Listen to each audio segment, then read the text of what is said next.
I caught them in the storage room behind the garage. I heard the whisper first, then a soft laugh that did not belong to me. My hand shook, but I slid the bolt, locked the door from the outside, and my voice came out dry. Stay put. I stepped back, dialed her husband, and said, Rick, you need to come over, now. The air smelled like dust, oil, and old paint. Sunlight cut in through a high window and made little flakes float. My phone showed 2:17 p.m. My heart hit like a drum, steady and mad. From inside, I heard my husband cough. Then Tina said, low and thin, Please, I didn't let her finish. I just stood there with my back straight, like my mama taught me, because if I bent even a little, I'd break. I'm May. I'm 68. And my hands have folded more shirts and baked more pies than I can count. I married Henry at 19. We built a little life on steady habits. Church Sundays, meatloaf Mondays, a slow walk most evenings. We raised one boy, Earl, who moved 2 states away.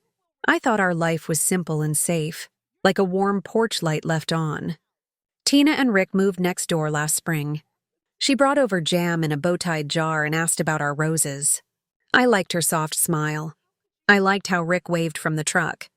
I felt sure we were all fine. Small cracks showed, but I told myself stories to cover them. Henry started wearing cologne to the hardware store. It's cedarwood, he said, face red as a beet. He started trimming nose hair with a care he never gave to weeds. I laughed it off. He was aging with pride, I told myself. And yet little things nudged at me. A receipt crinkled in the laundry, red wine, dark chocolate, and 1 spare key, cut at 11:42 a.m., a weekday Henry should have spent fixing the squeaky hinge. Gift for Earl, he said. Earl doesn't drink wine. I smoothed the receipt flat and slid it into my apron pocket. I felt the paper like a splinter under skin. Today I went to the pantry for sugar and heard the whisper. The storage room door was cracked. I saw Henry's old brown work boots and Tina's white sneakers pushed behind a box of winter blankets. My chest turned cold, not hot. It's funny how quiet a person can get when the world gets loud. I pulled the door wide, met 4 guilty eyes, and said nothing for a full 5 seconds. Henry's shirt was misbuttoned. Tina's hair clip dangled from her fingers. I closed the door, lifted the bolt, and slid it hard. Metal kissed metal. It sounded final. Henry started up with the smooth talk. May, honey, listen. This is a mistake. We were just... His voice scraped like a rusty hinge. Tina whispered, I'm sorry. The words were thin as tissue. I didn't argue. I didn't scream. I walked 3 steps away, leaned on the shelf, and let my breath come back home to me. I pressed call. Rick answered on the second ring, breathless like he'd jogged to the phone. Everything okay? No, I said. But it will be if you come now. Storage room behind my garage. I kept my voice even. He went quiet, then said, On my way. I could hear tires in my memory already. Inside the room, Henry tried a laugh. Come on, May, joke's over, open up. He shook the knob. The door thudded once. People will hear, Tina said, panic leaking in. I let them stew in their own noise. I looked down at my phone again. 1 p.m. I opened my gallery and scrolled to a photo I took last week. Tina and Henry's shadows under our maple. Long and close, taken at 5:38 p.m. because the sunset turned the ground gold and because my gut had hummed. I had text screenshots too, a half message on Henry's lock screen that I'd seen when he napped in his chair. You free? 15 minutes? No names, but my gut knew. I didn't want to believe it. I do now. I straightened the broom next to me and wiped a smudge off my glasses so my eyes would see clear when the next part started. Henry's voice turned soft. Baby, open the door, please. He knew soft sometimes worked on me. Not today.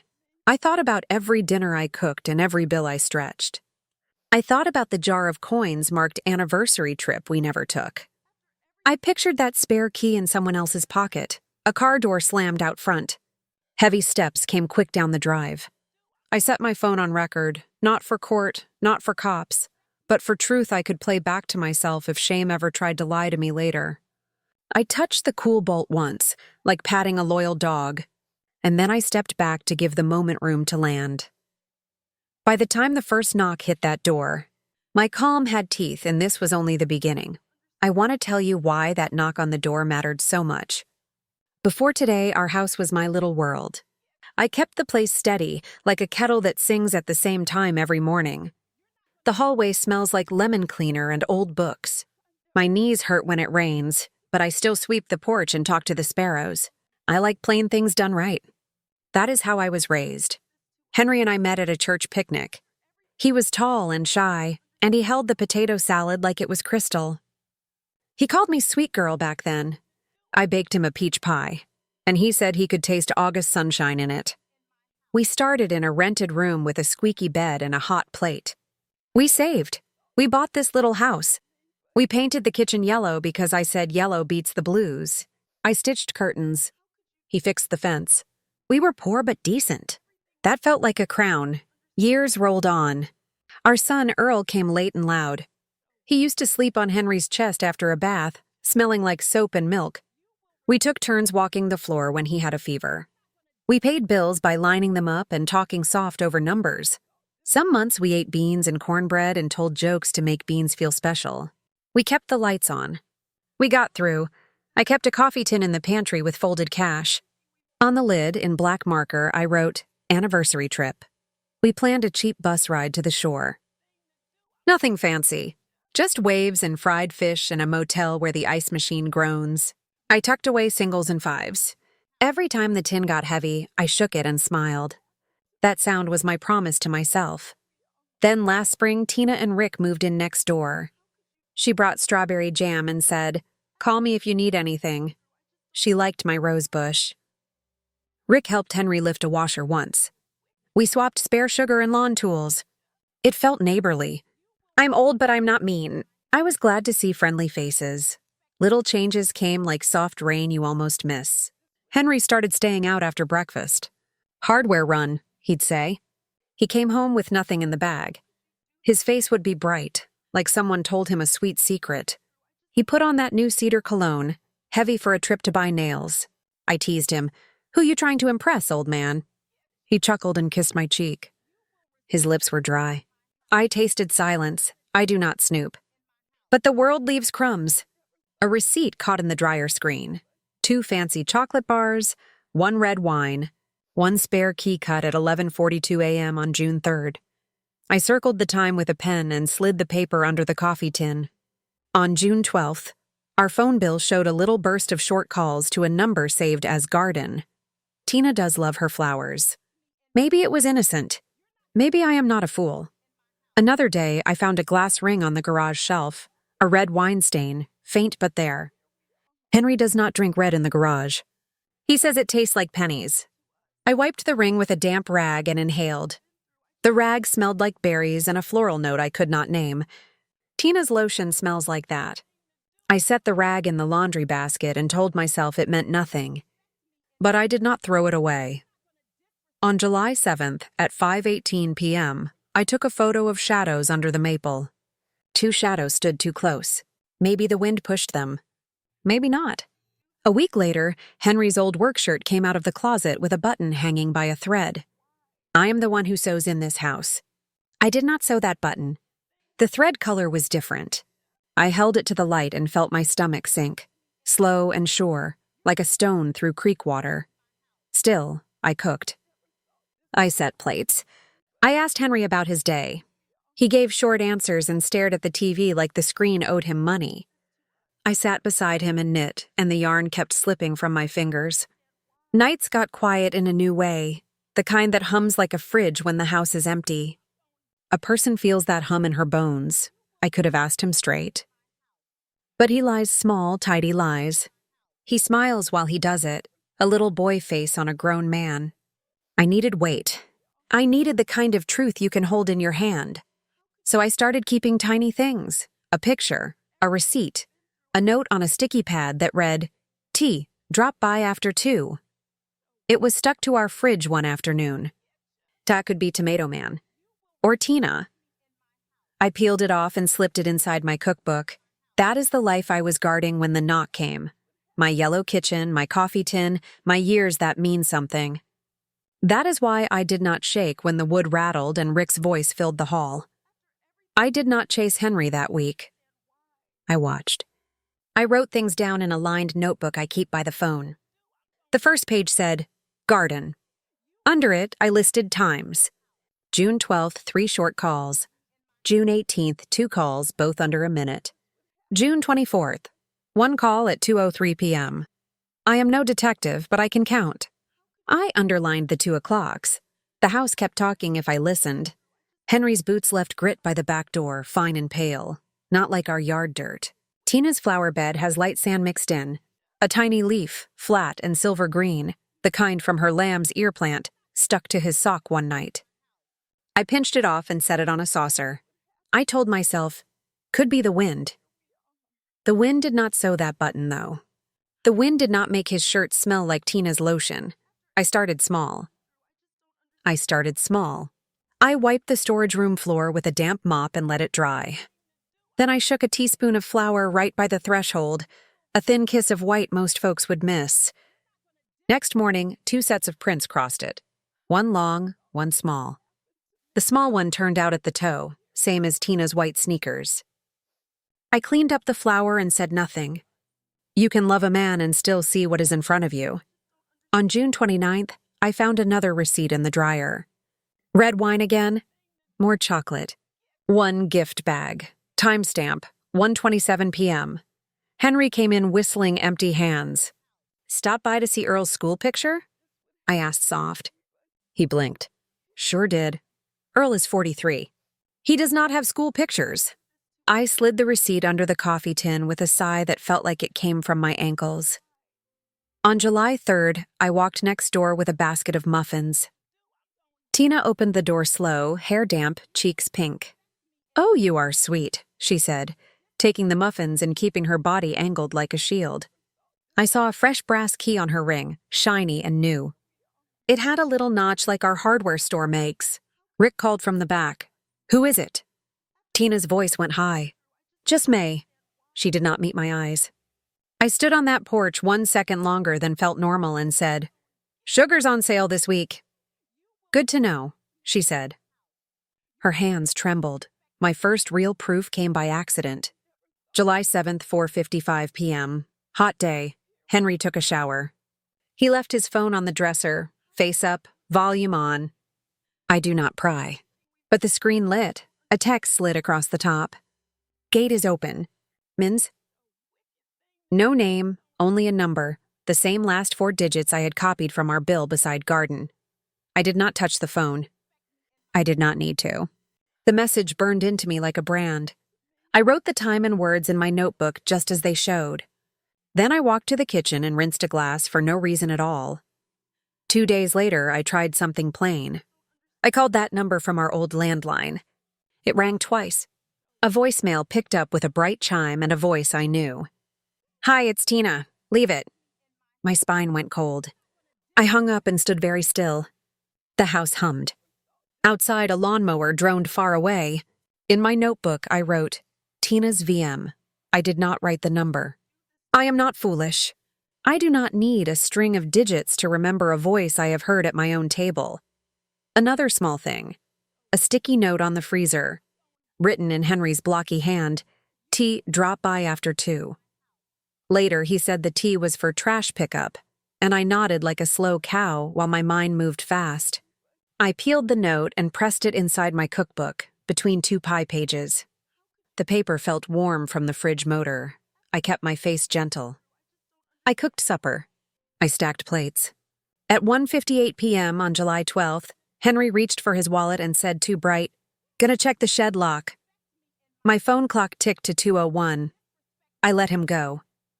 I stepped to the back window and watched the maple leaves twitch. The shed sits near the storage room. I counted to 60 slow.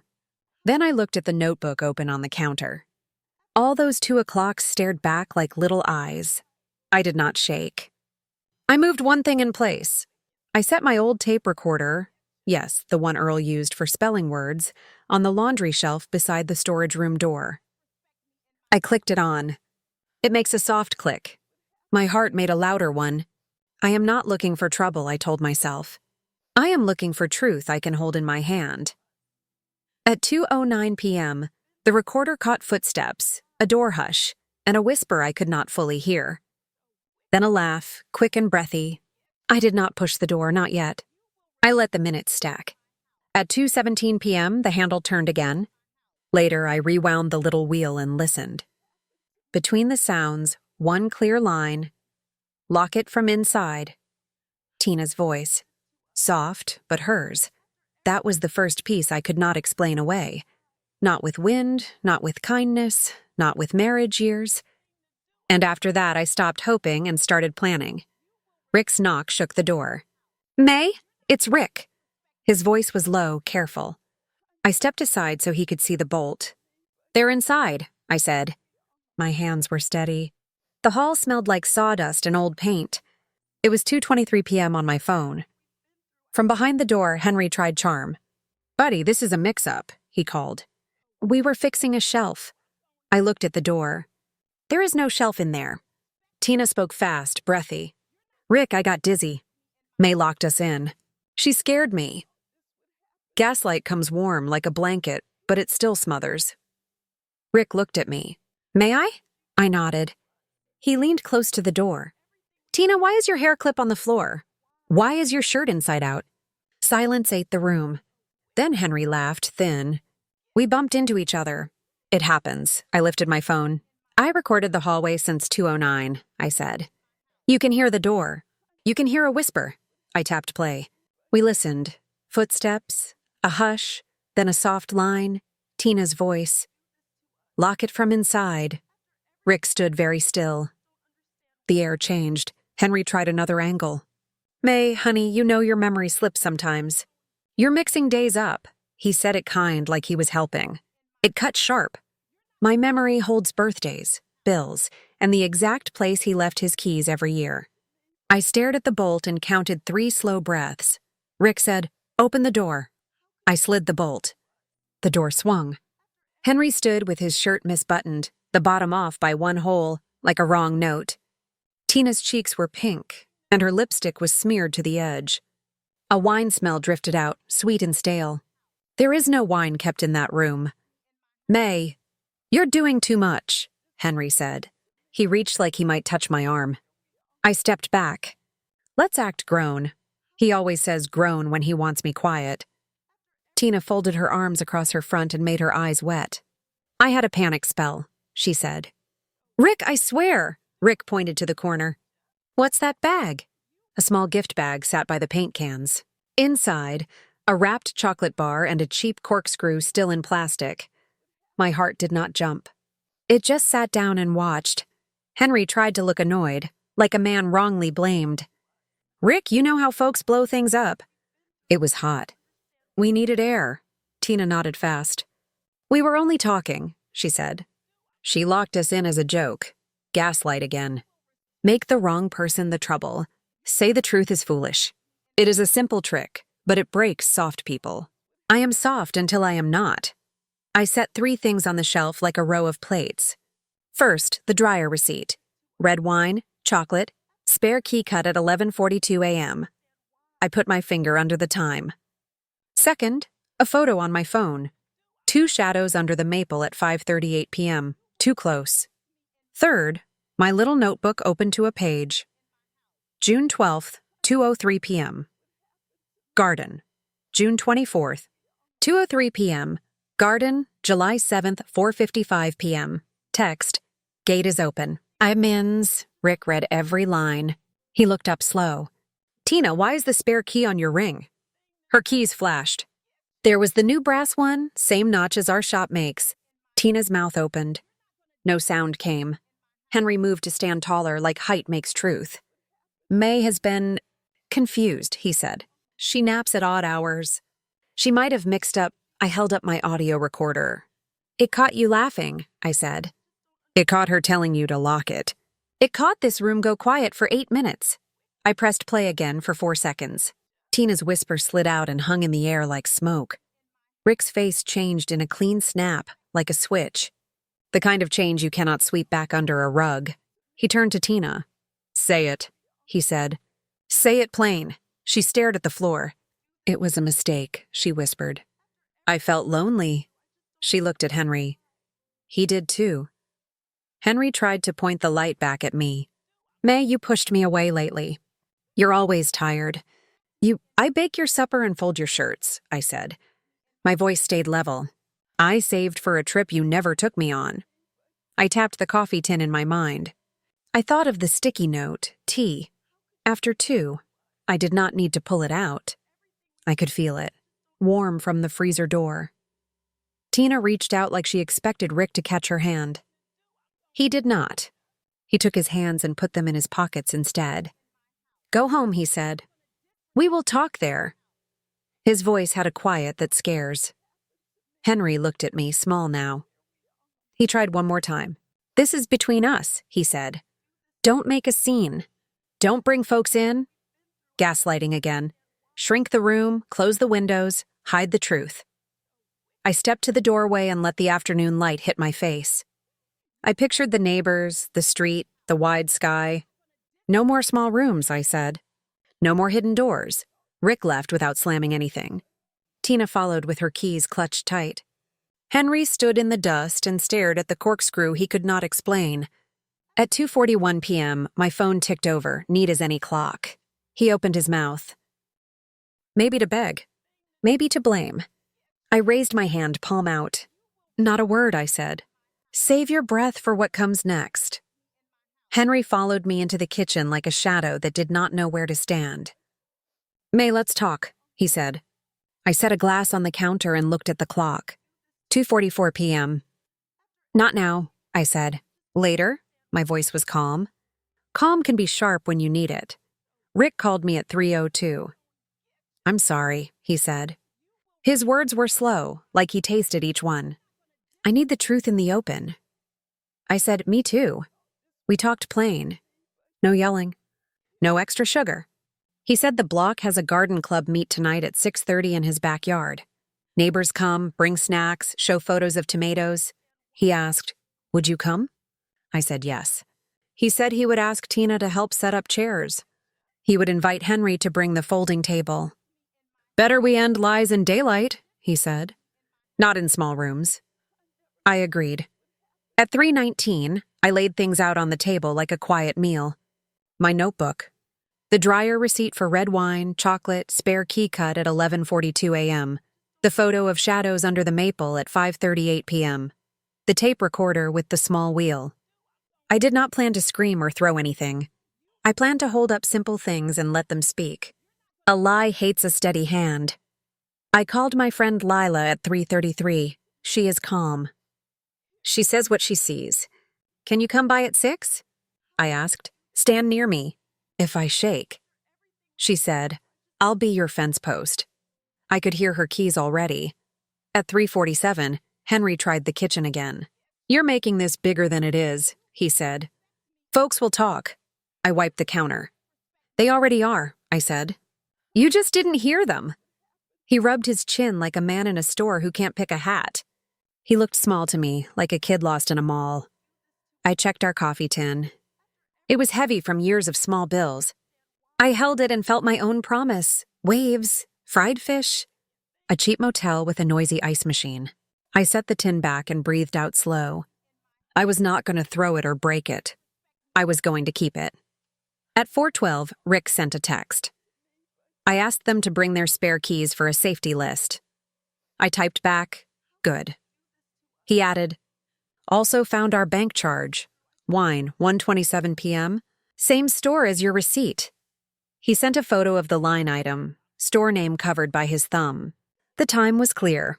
I saved the picture. At 4:40, I cooked quick eggs and toast. Henry sat but did not eat much. He said, if you love me, don't do this. I said, if you loved me, I wouldn't need to. He flinched like a door just blew shut. We sat in that quiet, and it felt like a winter room. I changed into a clean blouse at 5:25, simple blue. I pinned my mother's little silver bird to the collar. It always sits straight. I put the recorder in my pocket. I slid the receipt and the notebook in my bag. I kept the photo on my phone. I was not packing anger. I was packing proof. At 5:41, Lila knocked and hugged me once, firm, no rocking. "You are steady," she said. "Say the words plain," I nodded. We walked next door just before 6:20. The sky looked wide and pale. Chairs were set in rows on the lawn. A white sheet hung on a line for photos. A laptop and speaker sat on a card table.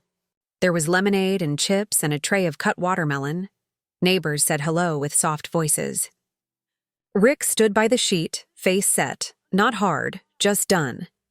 Tina moved fast with napkins. She did not look at me. Henry came out from our house carrying the folding table. He would not meet my eyes either. Good. Let the eyes work later. At 6:31, the small talk fell away. Rick clapped once. "Thanks for coming," he said. "Quick garden wins, then one hard thing." People shifted in their chairs. He nodded to me. I stepped forward. My knees should have shaken. They did not. I spoke slow so no one would miss a word. "I have a simple story," I said. "Times and small things." I held up the receipt. Red wine, chocolate, spare key cut at 11:42 a.m. I tapped my phone. Photo at 5:38 p.m. 2 shadows under my maple, very close. I lifted the little recorder. Audio from 2:09 to 2:17 today. A whisper. Lock it from inside. I put the recorder by the speaker and pressed play. The tiny click sounded big in my own ears. Footsteps, a door hush, a small laugh. Then the clear line, Tina's voice soft and easy. Lock it from inside. A wind moved over the yard like someone sighed. Tina's hand flew to her mouth. Henry stared at the grass, then at the sky, like he wanted new air. Rick did not speak. He just watched, both hands in his pockets, knuckles white. I reached into my bag and laid the notebook on the card table, open to the page with all those 2 o'clocks. "The numbers match the days," I said. "Small tells stop being small when there are too many." Rick lifted his phone. "Our bank charge, wine, 1:27 p.m., he said. He held it up for folks in the first row. He did not show the store name. Only the time. Only the thing that mattered. I felt the ground under my shoes. It was steady. My voice was steady. And the next words I spoke would tip the night from quiet proof to consequence. Rick cleared his throat. The yard went still. A moth bumped the white sheet and made a soft tap-tap. I felt Lila's hand close over my elbow just once, then let go. Rick said, "Tina, give May her spare key." His voice was calm and plain. Tina stared at the grass. Her ring of keys shook. She pulled one shiny brass key free and held it out without looking up. I did not step forward. Rick took it and placed it on the card table beside my notebook. The metal made a small, honest sound. "Henry," I said, "open your phone and show me who Garden is." He did not move. "No," he said, jaw tight. He tried to grin like a boy. "I don't have to." I nodded. "You don't," I said. "But I don't have to feed you, fold you, or cover for you either." A chair creaked in the second row. Mrs. Ortiz coughed into her palm. The lemonade smelled like sugar and lemons in summer, but it tasted flat in my mouth. Rick raised his chin. "Tina, go inside. Pack a small bag. Shoes, sweater, toothbrush. I'll meet you on the porch in 10 minutes. He did not shout. He did not touch her. He just set a clear line in the air. Tina blinked hard and walked toward their house with steps that tried to be fast but were not. Henry tried one more story. "May, you're making a show," he said. "Folks will remember this." I turned so the porch light hit his face. "Good," I said. "Let them remember the right thing." I held up the receipt again. Wine, chocolate, spare key cut at 11:42 a.m. I slid it back in my bag. I put the little recorder away. I looked at my neighbors. "I will not whisper about this in kitchens," I said. "I will not hide it in dark rooms. If you see Henry near my storage room again, call me. If you see Tina at my gate, call Rick." Heads nodded like small bobs on water. At 6:49 p.m., I picked up the brass key and laid it in my palm. It felt warm from the night air. I put it in my pocket. I would not throw it out. I would keep it as a reminder that my house is my house. Henry stepped closer. "May, let's go home. We can fix this." He reached, then stopped when my eyes met his. "Go on," I said, quiet. "You know where the couch is." The word couch sat heavy between us. Lila spoke for the first time. "I'll walk you back," she said to me. We crossed the lawn slow. The grass brushed our ankles. The sky went from pale to deeper blue. Behind us, the chairs murmured and scraped. Rick's voice carried low but sure. Inside my kitchen at 6:58, I turned on the small lamp by the stove. The yellow shade made the room soft. I set the coffee tin on the table and took off the lid. Bills were folded neat, some crisp, some soft from hands. I counted without counting.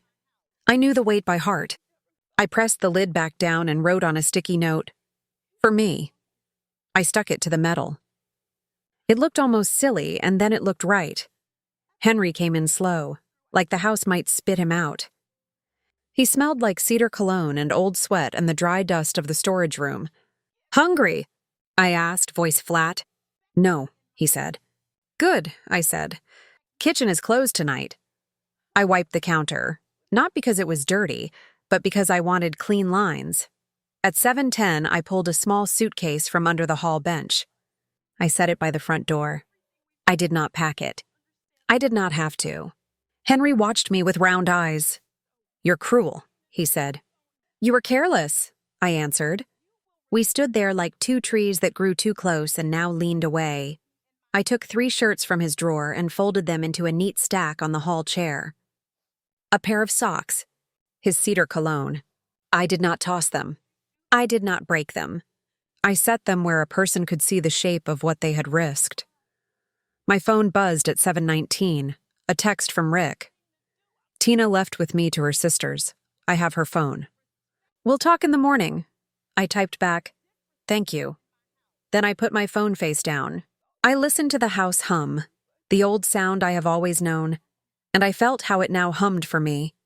Henry sat on the couch and stared at the blank TV. "What now?" he asked. His voice was small, like a boy in a school office. I looked at the clock.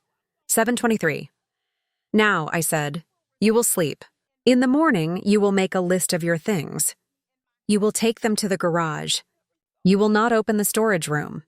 You will not text Tina from my house phone." He opened his mouth, then shut it. I went to the porch and sat in the dark with the crickets. The night smelled like cut grass and warm dust. A truck rolled by slow, tires whispering. I closed my eyes and pictured a wide bus window and a strip of ocean, and a paper plate of fried fish. Not someday. Soon. When I stood, my knees clicked, old bones talking. I touched the little silver bird on my collar. It lay neat and brave. I went back inside, flipped off the lamp, and left Henry to the couch and his thoughts. Morning would bring a second wake-up that hurt more than the first. Morning started plain. Kettle on at 7:02 a.m., whistle soft, window fogging a little. Henry sat on the couch like a man waiting for a bus that won't come. He looked at me. "We can talk now," he said. "We can fix this." I poured tea. "We will set rules first," I said. "Then we talk." At 7:11, I wrote the rules on a notepad and stuck it to the fridge with the rooster magnet. 1. Couch for sleeping. 2. No storage room. 3. No text to Tina from my house. But return anything of mine you used without asking. I signed my name neat, May. He read the list and swallowed. "This is childish," he said. "This is clear," I answered. Rick texted at 8:06 a.m. "I have Tina's phone. She's at her sister's for now." He sent a photo of a small overnight bag on a porch, timestamp at the top, 7:58 a.m. I saved it. "Thank you," I wrote back. He replied, "I'm taking down our side gate key hook today." I typed, "Good." Lila knocked at 9:15, held up a paper bag with muffins, and hugged me once. "Want help changing the air in this house?" she asked. I nodded. We stood in the hall and looked at the storage room door. The bolt sat there like a scar. "That room is where lies learn to walk," I said. Lila nodded. "Then we take away its shoes." At 9:30, I called Rick. "Can you help me pull the door?" He said, "I'll be there in 10. He came with a flat head and a calm face. At 9:42, the first hinge pin slid free with a small squeal. At 9:45, the second pin dropped. We lifted the door off and leaned it against the wall. Dust floated. The hall felt bigger, like a lung took a good breath. We carried the door out to the curb and propped it upright with a cardboard sign written in black marker, "Free." The word looked simple and strong. Henry watched from the porch. "You're making a mess," he said. "I'm making a change," I said. I could feel my hands steady on the wood. We went back inside. Lila opened the window in the storage room, let the hot air out, and wiped the sill with a damp cloth. I wiped shelves. We found the cheap corkscrew still in its plastic and set it on the counter like a tiny trophy of truth. At 10:18, I texted Earl, "I'm okay. I'll call you Sunday. Taking a small trip soon." He replied at 10:22, "You sure, Mom?" I wrote, "Yes, I did not send details." He does not need the mess. He needs his mother steady. At 11:05, I pulled the coffee tin down and counted half by touch. I put the money in my purse, folded flat. Lila drove me to the bus station at 11:48. The lobby smelled like coffee and warm paper. A woman behind the glass had bright pink nails. I bought a one-way ticket to the shore for Friday 9 a.m., seat 14A. The printed slip came warm from the machine. The bottom line showed the time, 12:22 p.m. I slid the ticket into my wallet like a clean blade. We stopped at the hardware store at 12:39. I did not buy new locks. I bought clear bins and plain labels. The clerk stapled the receipt and wrote the date across the top, Jewel 14. Back home, I labeled jars in big letters you could read from the doorway: flour, beans, sugar. I put the bins on the storage room shelves, bright and honest. On the wall, I hung a cheap string of jingle bells. If anyone went in fast, they would sing. Not to catch, just to warn my own heart. At 1:10, Henry stood in the doorway, puzzled by the bins. "You made it a pantry?" he asked. "I made it mine," I said. He rubbed his neck. "I'll take you to dinner," he tried. "Let's reset." I shook my head. "I already pressed reset," I said, and pointed to the curb where the door used to be. He went quiet, then reached for his phone. He scrolled hard, thumb moving fast. He tried to rename a contact. I watched from the table. The old text bubbles show up even when you change a name. Garden now said Gideon Sir VC at the top, but the thread still showed her earlier words. "Gate is open." 5 mins. He tilted the screen away. "Privacy," he muttered. "Truth," I said. At 2:05, I called Rick and asked one more favor. "Can you come by at 5 for porch coffee? You, Lila, a few neighbors. I want to say thank you where people can hear it." He said yes. I baked a peach cobbler at 2:18 with the last of the summer fruit. The kitchen smelled like sugar and butter and calm. While it baked, I took 3 of Henry's shirts, the good ones, and hung them on the clothesline in the yard. Not to shame, not to flaunt. Just to say, here is what you almost threw away. The wind tapped the sleeves together like prayer hands. I stood there a minute and let the sun warm my face. At 4:57, chairs scraped on the porch. Rick set down a thermos.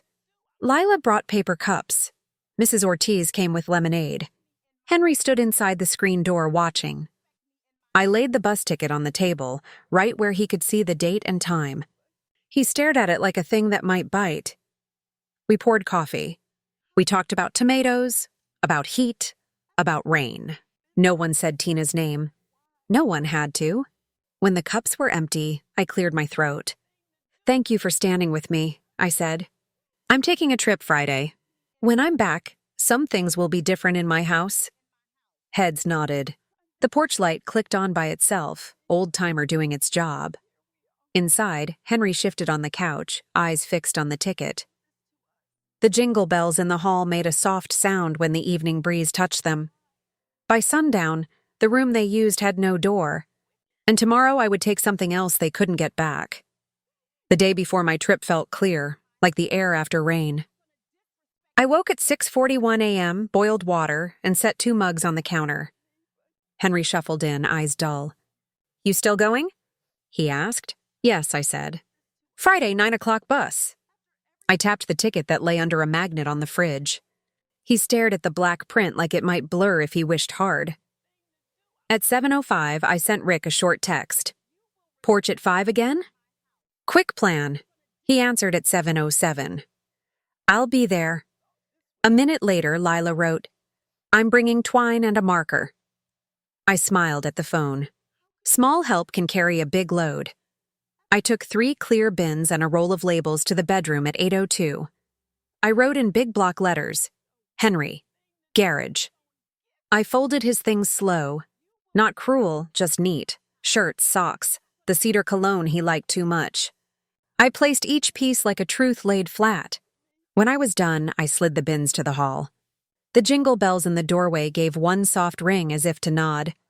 At 9:16, I made a simple sign on cardstock. Pantry only, no hangouts. I drew a little apple on the corner. I taped it above the doorway where the storage room door used to hang. It looked almost funny, then it looked perfect. The white shelves shone. Beans, sugar, flour. No secrets. Henry floated in and out. Once, at 10:04, I caught him staring at the recorder on the table. He picked it up and set it down like it was hot. Why keep that? He asked. Because it told the truth when you didn't, I said. He flinched and went to the sink to run water for no good reason. At 11:30, I stepped onto the porch and waved at Mrs. Ortiz. She held up a bag of lemons. For your trip, she called. For good luck. I blew her a kiss. My phone buzzed at 11:42 with a message from Rick. A photo of their side gate with the hook empty, timestamp stamped at the top. Took it down, he wrote. No more easy in and out. I saved the photo. Lunch was a tomato sandwich at 12:10, salt on my tongue, bread soft. I ate slow and watched the light move on the floor. I thought about the ocean, loud and plain. My hands were steady. At 1:03, I pulled out my apron and pinned a clean index card to the pocket. List. I wrote 3 lines. 1. Pack socks. 2. Call Earl at 7:30. 3. Take coffee tin money. I kept the card where I could see it every time I reached for a towel. I like a list you can touch. Henry tried one more time at 2:22. You can't do this without me, he said.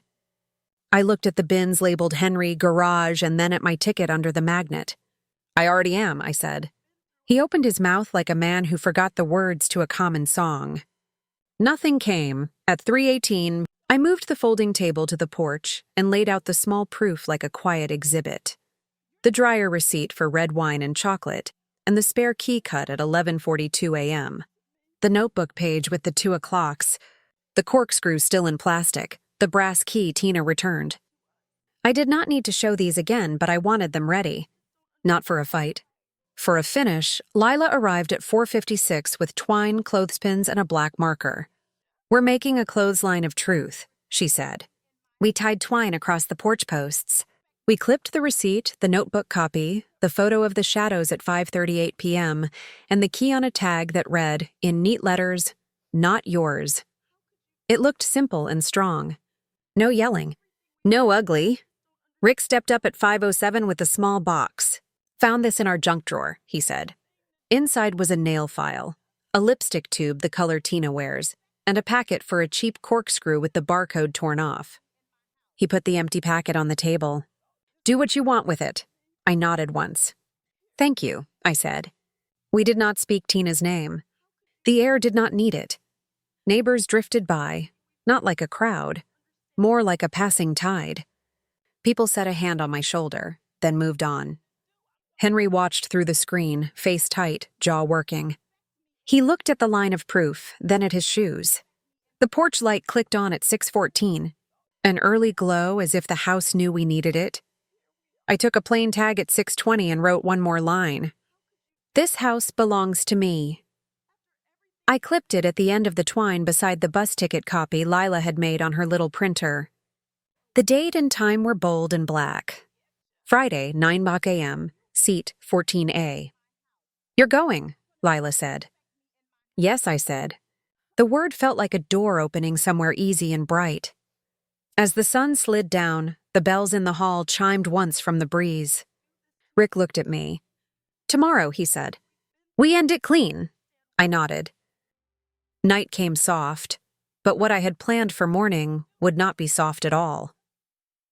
I woke early, 6:12 a.m., before the birds started fussing. The porch was cool. I wiped the table with a damp cloth and set out cups. My bus ticket sat in the middle under a glass salt shaker so it wouldn't blow. Friday, 9 a.m., seat 14A.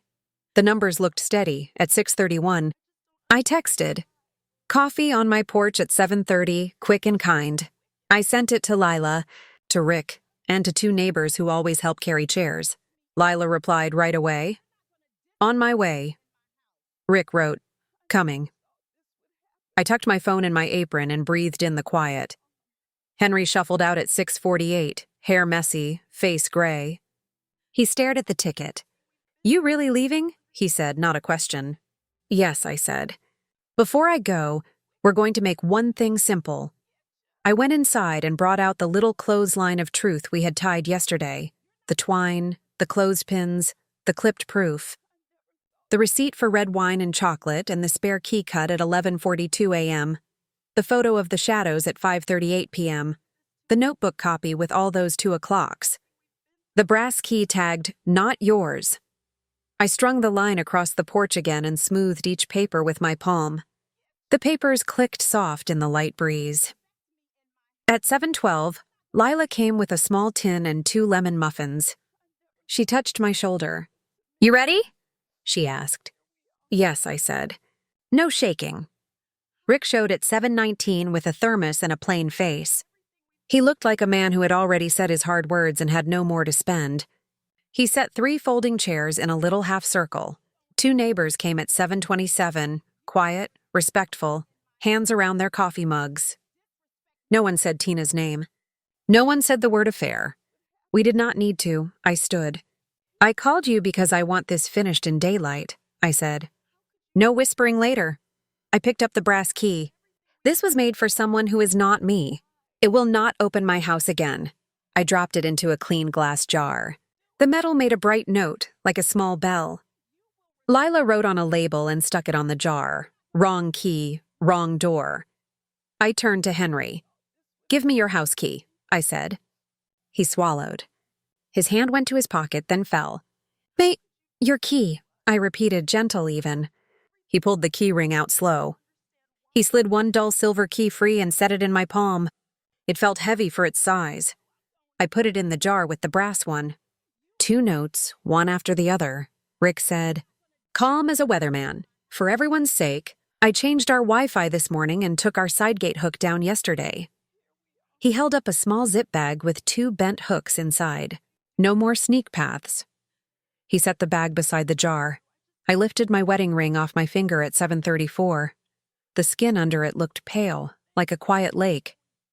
I clipped the ring to the clothesline on an empty pin between the photo and the notebook page. I wrote on a small tag with Lila's marker, "Done." The ring hung there and turned once in the breeze, slow and bright. No drama, just true. Henry's mouth worked. "Don't," he said, almost a whisper. I met his eyes. "I'm not screaming," I said. "I'm not breaking plates. I'm ending what you already cut." My voice stayed soft. Soft can still be sharp.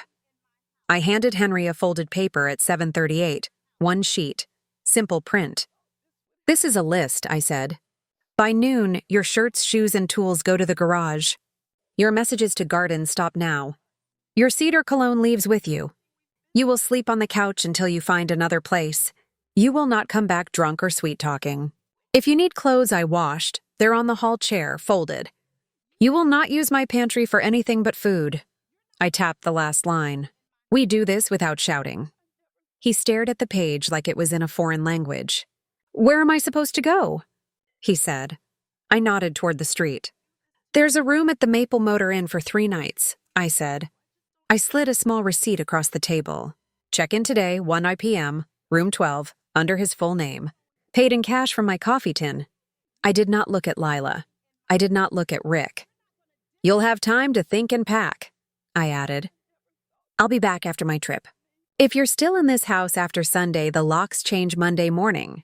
I said it plain, not a threat. "A schedule." Mrs. Ortiz whispered, "Good." No one clapped. No one leaned in. We all just let the air hold the words.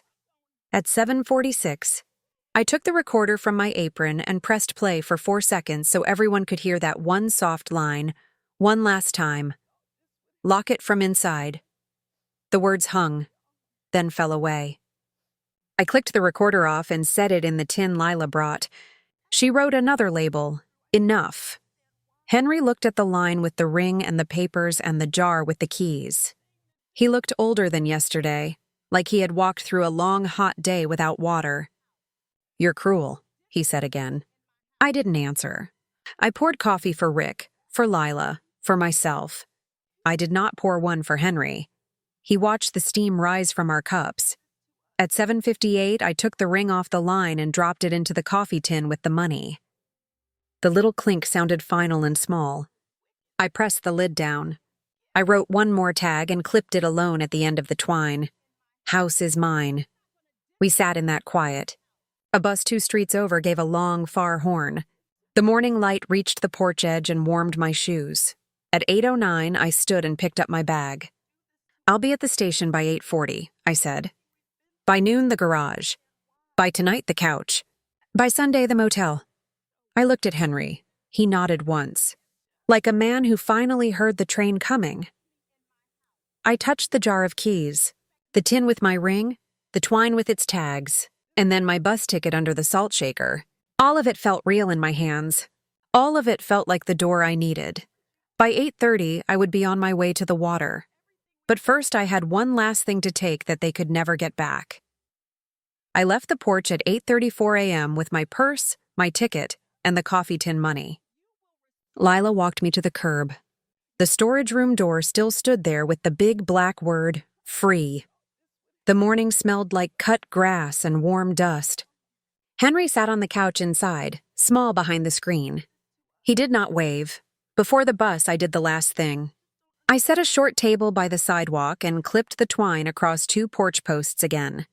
On it, I laid the cheap corkscrew still in plastic, the empty lipstick tube Rick found, the gift bag, and 1 cedar cologne bottle with the cap off. I wrote on a plain tag with a black marker, "Take what he left behind." Lila tied the tag with twine. We did not say a mean word. We did not raise our voices. We just stepped back and let daylight do the work. At 8:41, I tucked a small paper sack under the cologne. Inside the sack was a copy of the dryer receipt for red wine and chocolate and the spare key cut at 11:42 a.m., plus a tiny card with the time 2:17 p.m. written neat. No names, no address, just the times that broke my house. I slid the brass key into a glass jar marked "Wrong Key, Wrong Door" and set it in the center like a candle. Rick nodded once. "I'll watch the table till you go," he said. "Then I'll take it down at noon." Lila squeezed my hand. The jingle bells in the hall gave one soft ring like a quiet yes. The bus station clock read 8:52. The lobby smelled like coffee and paper. My ticket said 9 a.m., seat 14A. I sat by the window. The glass felt cool on my arm. The bus sighed and rolled. We passed the market, the diner, and our street.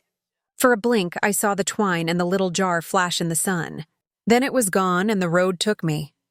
Water met me at noon like an old friend that never needed an explanation. I ate fried fish on a paper plate, salt on my fingers, and watched gulls fight over a crust.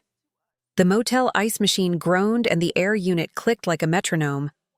I slept hard, no dream, just dark and a steady hum that sounded like yes, yes, yes. I called Earl at 7:30 p.m. "I'm at the shore," I said. "I found out things at home." "I'm okay." He was quiet, then said, "Do you want me to come?" "No," I said. "Just know I am steady." He said, "I'm proud of you, Mom." I smiled into the phone. "Then we are both fine," I said. "Morning light on the water is a clean thing." I stood there at 6:12 a.m. with coffee in a paper cup and let the wind lift my hair. I took my ring from the coffee tin and dropped it into the waves. It made no sound I could hear, but it left my hand cold and light. No court, no papers. No forms, just gone for good. I came home Saturday at 5:03 p.m. The porch was clear. The twine was down. The little table was back in the corner. Only the jar with the wrong key label sat on the rail, empty now, washed and drying in the sun. A neighbor had left a lemon pie with a note, "For your new pantry." I smiled and set it inside. The couch was made. Henry was not there. On the hall chair, his shirts were gone. On the table, he'd left a short paper and my cedar cologne, half used. The paper said, "Room 12, Maple Motor Inn. I'll come by Monday." I set the cologne in the trash and the paper under the salt shaker. At 6:10, I opened the storage room window wide. I painted the doorway white with the can I'd bought months ago and never opened. The brush made a soft hush-hush. The paint smell was clean and sharp. I hung a little wind chime where the door used to be. When you walk through, it sings. On Sunday at 9 a.m., I carried a box to the church rummage drop. Inside were Henry's cedar cologne, the cheap corkscrew packet, 2 of his big man shirts he kept for showing off, and his old ball cap. I wrote on the donate slip in neat print, "No returns." I did not look back when I set the box on the table. That box will walk away piece by piece. He cannot call it back. At 11:02, I wiped the pantry shelf and set my lemon pie on the counter. I poured iced tea and sat in my yellow kitchen with the window open. The bells in the hall chimed when the breeze moved. I felt something simple and heavy slide off my back and onto the floor where it could not climb again. Henry came at 12:04, hat in his hands, eyes red. He looked at the white doorway, the wind chime, the bright bins. He looked at the empty ring mark on my finger. "I'm sorry," he said. The words were late and thin. I pointed to the garage list on the table. "Your things are in bins marked Henry, garage," I said. "You will not sleep here tonight? Monday, you turn in the key to the motel desk and keep walking." He nodded once. I did not offer tea. He stood there like a man at the wrong house.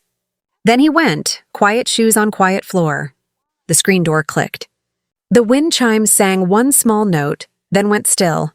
I washed my cup. I cut the pie. I carried a slice to the porch and ate it warm with a plastic fork. The street was the same as yesterday, but my house was not. I touched the white paint with one finger. It was dry. The line was clean. The humming in the walls was mine. Kindly, if you guys like the video, make sure to check out these videos as well, and don't forget to like and subscribe.